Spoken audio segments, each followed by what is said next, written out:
Sir एक बताए मुख्तलिफ तजियाकार ये कहते हैं कि जब तक फैसला करने वालों ने फैसला ना किया इमरान खान तब तक जेल में ही रहेंगे।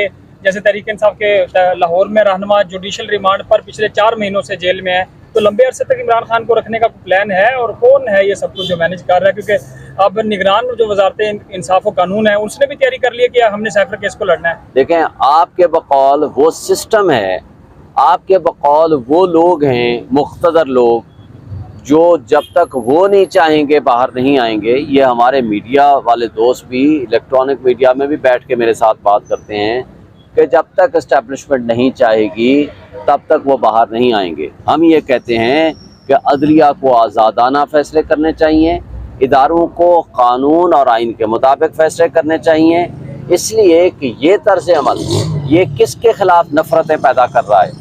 ये नफ़रत आपके मुल्की इदारों के ख़िलाफ़ नफ़रत हो रही है। आपके ऊपर पब्लिक का, इदारों के ऊपर, मुल्क के ऊपर ट्रस्ट ख़त्म हो रहा है। उसका नुकसान आपके अपने मुल्क को, आपके इदारों को है। इसलिए मैं नहीं समझता कि सिस्टम जो है, मैं नहीं समझता हमारे मुल्क के वो मुक़्तदर लोग जो इसमें फ़ैसले करने के मजाज हैं कि आज एक शख्स की नफ़रत में मुल्क को, 25 करोड़ आवाम को और तबाही के दहाने पे पहुंचा के उसको गड़े में खोदते हैं। ये नहीं हो सकता। अगर मुल्क की बका रखनी है, मुल्क की सालमियत रखनी है, मुल्क को बचा के रखना है, 25 करोड़ आवाम को हुकूक देने पड़ेंगे। आपको एक शख्स की नफ़रत में इतना आगे नहीं जाना पड़ेगा ताकि आपका मुल्क बच जाए, आपके 25 करोड़ आवाम को सुख मिले। आपने माजी से सबक सीखा होता तो आज ये हालात हम ना देख रहे होते। 60s एंड 70s में आपने क्या देखा? हमने कहा शेख मुजीबुर रहमान गद्दार है, हमने इसको नहीं आने दिया, नहीं आने देना। नुकसान क्या हुआ? नुकसान आपको ये हुआ कि आपका मुल्क तो लख्त हो गया।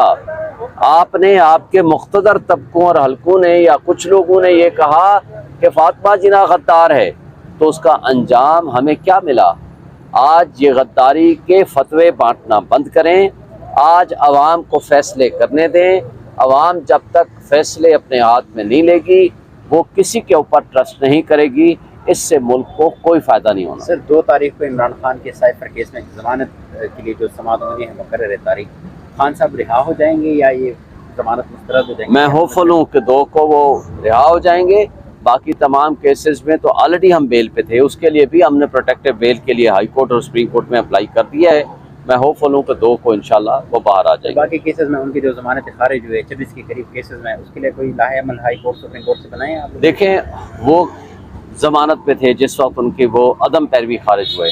अदम पैरवी खारिज का मतलब ये है कि वो पेश नहीं हुए। वो पेश तो होना चाहते थे, कोई it was beyond his control, क्योंकि वो तो ज़ाहिर अटक जेल में थे, वो कैसे पेश होते?